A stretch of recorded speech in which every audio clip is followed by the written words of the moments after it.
This is excellent. KST's terrible bland robotic and completely meaningless launch speech is torn apart by Nigel Farage in the video for today. As mentioned in the introduction, we will watch and respond while also reviewing all of the most recent news from across the nation.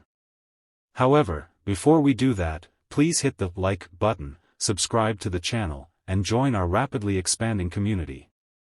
Just a quick note to let you know that we have new Make Britain Great Again t-shirts available in our store. You can get them at British Street or by clicking the link in the description. When Nigel Farage was asked about Keir Starmer's robotic relaunch address at BBC Question Time, it's safe to assume that the Reform leader did not enjoy it because he brutally dismantled the Prime Minister. Watch it, share your ideas, and let me know in the comments section of another news article.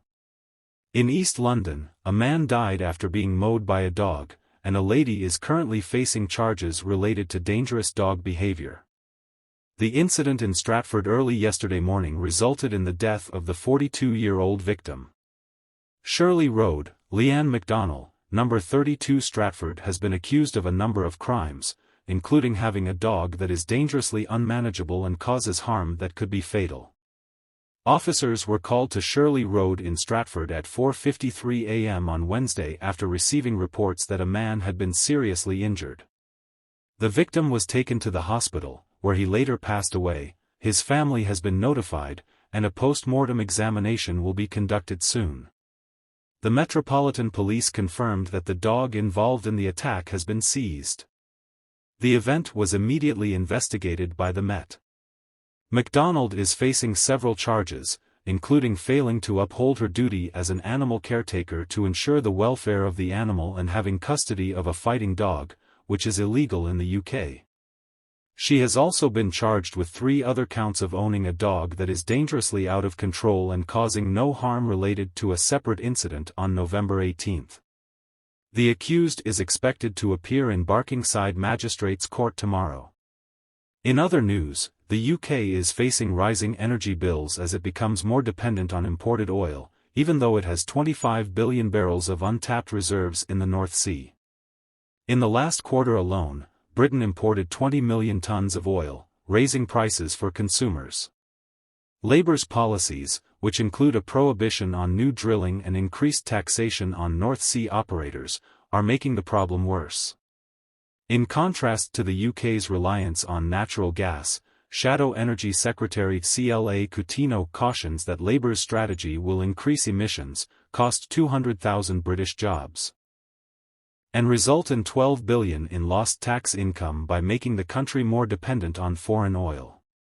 Additionally, imports are despite having enormous undeveloped gas reserves. The nation imported around 6 billion cubic meters of gas in the most recent quarter alone. Energy experts worry that Labour's anti-oil position puts Britain's energy security at risk and might drive costs even higher, and significant national security worry is Britain's growing reliance on imports from dangerous areas like Libya and Kuwait. Grant Shapps, a former defence secretary, contends that the UK is putting itself at risk and incurring greater costs by ignoring local energy development.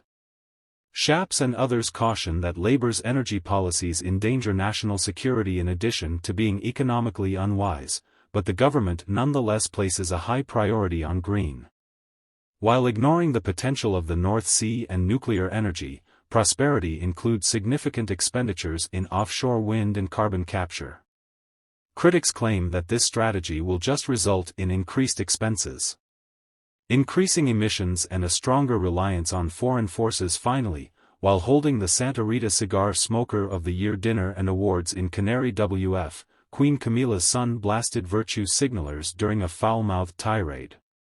The culinary reviewer highlighted a number of things that gave him joy. Enjoy things like wine and cigars before attacking things he doesn't enjoy, like being insulted forever. Parker BS said, "We are here at Bowls celebrating not just the joys of cigars and wine but the basic fundamental pleasure of being together and making merry in the most civilized and open-minded surroundings. That's surely something to be happy about," he continued. "As for them me moaners, the whiners, the bleers and the empty virtue signalers and the eternally bloody offended."